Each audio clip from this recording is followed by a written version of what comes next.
I was going to just surprise you, but I wanted to give you a heads up first so you can brace yourself, and then we'll come back to it. So, are you ready?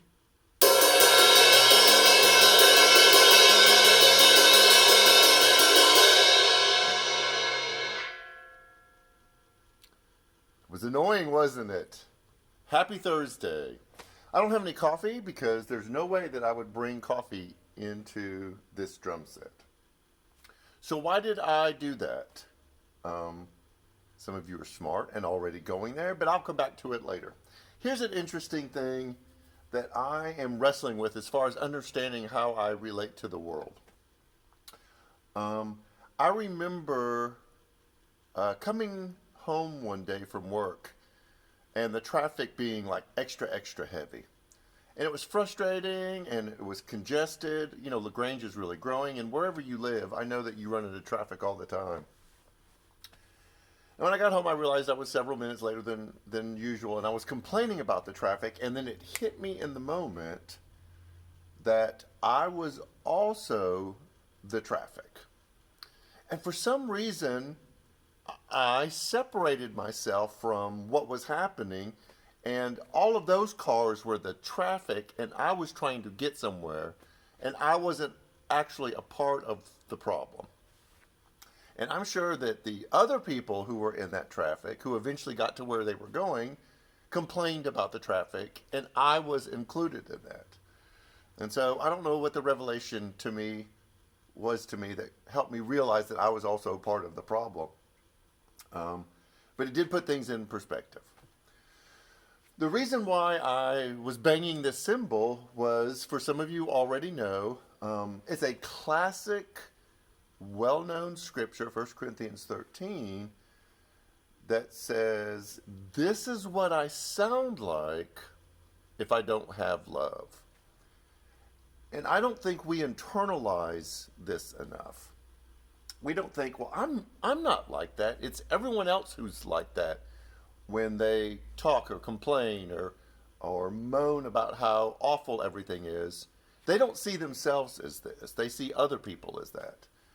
And until we realize that we are the traffic, that we are part of the clanging cymbal that of a poorly practiced faith, that we are just adding to this. And so I can know all things, I can believe all things, I can be sacrificial, I can work for justice, I can try to do all the good that I am called to do, that Jesus calls us to do. But if it doesn't have love, it's this. And so we're starting a new series Sunday that's going to be super controversial. And the reason why we're starting it is to help realign ourselves with the teachings and the ministry of Jesus, which I think should be something that we always come together to talk about. But it's also to challenge ourselves to ask each one of us, are we part of the problem?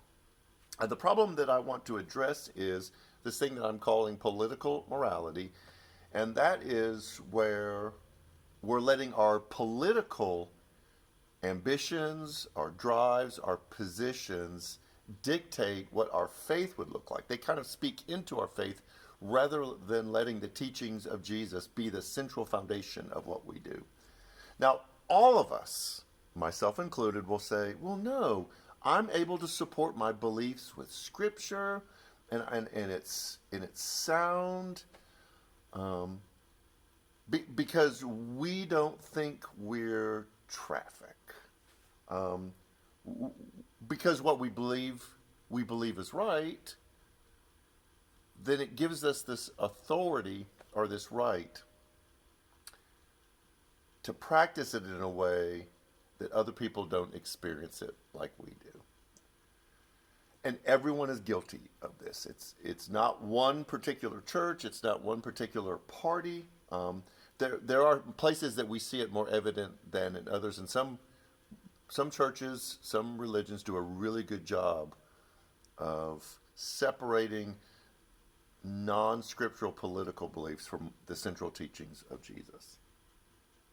So that for the next 5 weeks leading up to Easter, as we are in this season of Lent, where we do that deep inner introspection, we're asking ourselves the question, am I a clanging cymbal? I'm doing all the things I'm supposed to be doing. I've got the right beliefs. I'm practicing my faith in a way that I'm supposed to. I have scripture that can support it. But because I've lost my connection to what was important to Jesus,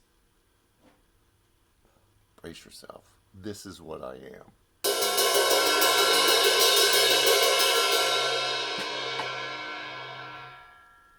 Sorry, Ethan. And then we wonder why people aren't drawn to the church and people aren't drawn to the life of Jesus. So, I'm going to leave this drum set alone. I'm going to gather my belongings and I'm going to go back to work. But I want you to consider this. Honestly, do the work of evaluating how you relate to the world, how you carry your faith, how you understand the teachings of Jesus. And is it done in a way that reflects Jesus and how he drew people to him? Or do we find ourselves, I'm not going to do it again, as a clanging cymbal, that we are actually traffic ourselves? So, this is going to be a super interesting series. After party, we'll meet again.